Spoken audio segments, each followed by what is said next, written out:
Синус-ход – сила природи для вільного дихання носом.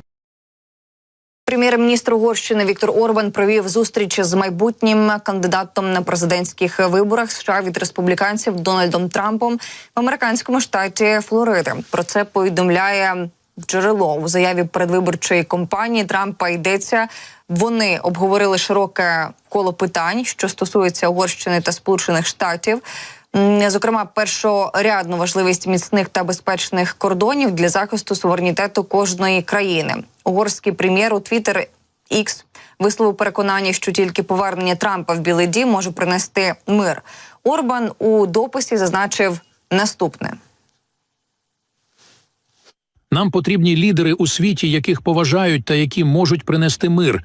Він один з них. Поверніться і принесіть нам мир, пане президенте.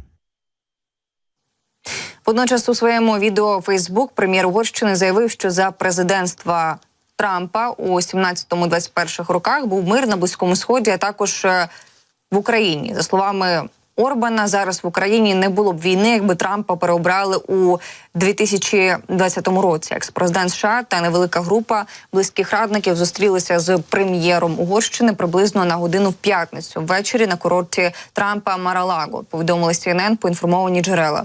Після цього колишній президент США повів очільника угорського уряду на концерт триб'ют-групи, який був частиною закритого заходу в клубі. Один зі співрозмовників CNN описав зустріч соціальну без жодного порядку денного. Окремо джерело повідомило, що вона була дружньою.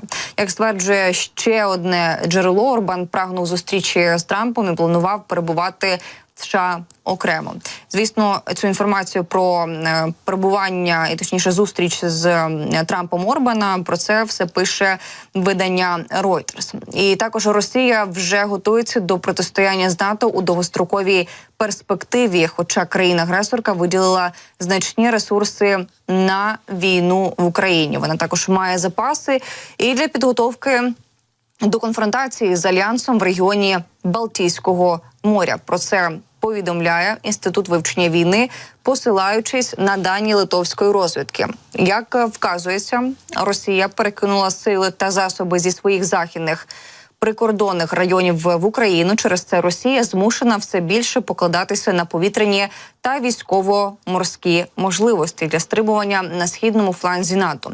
Зазначається, що минулого року Росія вперше розгорнула на Ладозькому озері під Санкт-Петербургом кораблі ракетоносці калібрів. Ймовірно, це було зроблено у відповідь на вступ Фінляндії у НАТО. Крім того, країна-агресорка збільшила кількість польотів важких бомбардувальників Ту-22М3 над Балтійським морем від 0 до 5. При цьому, за даними служби зовнішньої розвідки Естонії, російські військові формують Ленінградський військовий округ та Московський військовий округ частково для боротьби з Фінляндією та НАТО.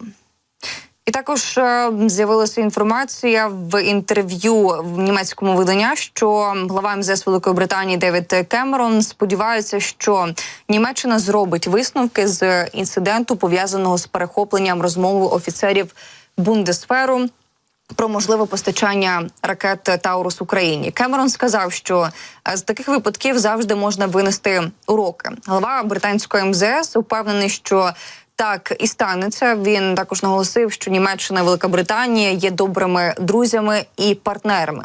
Цитую те, що сказав Кемерон. А хороші друзі і партнери говорять про такі речі за зачиненими дверима.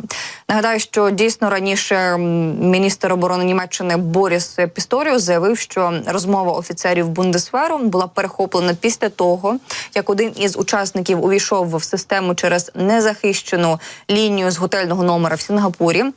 Міністерство оборони Німеччини ініціювало перевірку на предмет того, чи були перехоплені ось ці розмови представників військово-повітряних сил, які, за твердженням російської пропаганди, обговорювали підрив Керченського мосту ракетами «Таурус». Згодом у Міноборони підтвердили факт перехоплення цієї розмови, і міністр оборони Німеччини прокоментував скандал, зазначивши, що це гібридна атака із метою дезінформації.